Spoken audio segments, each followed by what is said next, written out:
সাধারণ সম্পাদক অভিষেক বন্দ্যোপাধ্যায়ের কাছে কৃতজ্ঞ যে 10ই মার্চ ব্রিগেডের সভায় সেখান থেকে তারা আমায় জয়নগর লোকসভা কেন্দ্রে তৃতীয়বারের জন্য আবারও তৃণমূল কংগ্রেসের প্রার্থী রূপে মনোনীত করেন।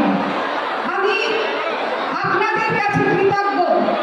আমার 18.5 লক্ষ ভোটার, 22 থেকে 23 লক্ষ জনগণ যারা 10টি বছর আমাকে আশীর্বাদ করে তাদের দুঃখ সুখের সাথী হওয়ার, তাদের পাশে থেকে কাজ করবার সুযোগ করে দিয়েছেন।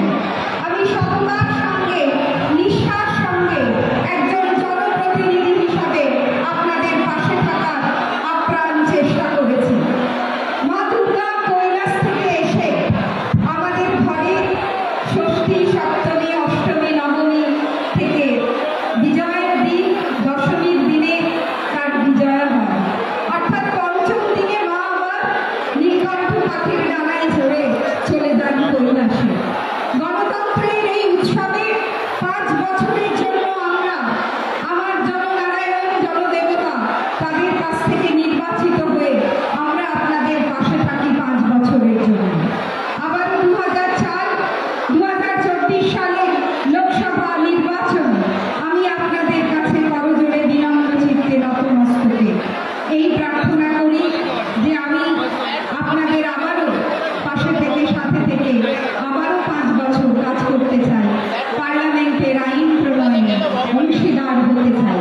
আপনারা, আমি জানি না যে আমার পূর্ব জন্ম কিছু ছিল কিনা, তবে নিশ্চয়ই এই জন্মে কোনো পুণ্যের কাজ করেছি। তাই আমি আপনাদের সেবা করবার অধিকারটুকু পেয়েছি। আমি আপনাদের ঘরের মেয়ে হয়ে আপনাদের সেবা করার অধিকারটুকু চাই। এই অধিকার আপনারা আমায় দেবেন। আগামী দিনে শেষ দফার যে নির্বাচন 1 জুন আপনারা আমায় ভোট দিয়ে নির্বাচিত করবেন। আমি মৃন্ময়ী প্রতিমা নই, আমি চিন্ময়ী প্রতিমা নই, আমি আপনাদের ঘরের মেয়ে প্রতিমা মণ্ডল। আমাকে আপনারা আশীর্বাদ করুন, শুভেচ্ছা দিন, ভালোবাসা দিন। আমি আপনাদের ঘরে থাকতে চাই, আমি আপনাদের পাশে থাকতে চাই।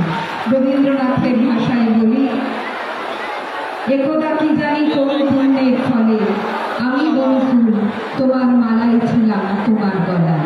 কোন পুণ্যের বলে আপনারা আমায় আশীর্বাদ করে আপনাদের হৃদয় মাঝে রেখেছে, আমিও সম্মান দিয়ে আশীর্বাদ করবেন আমার।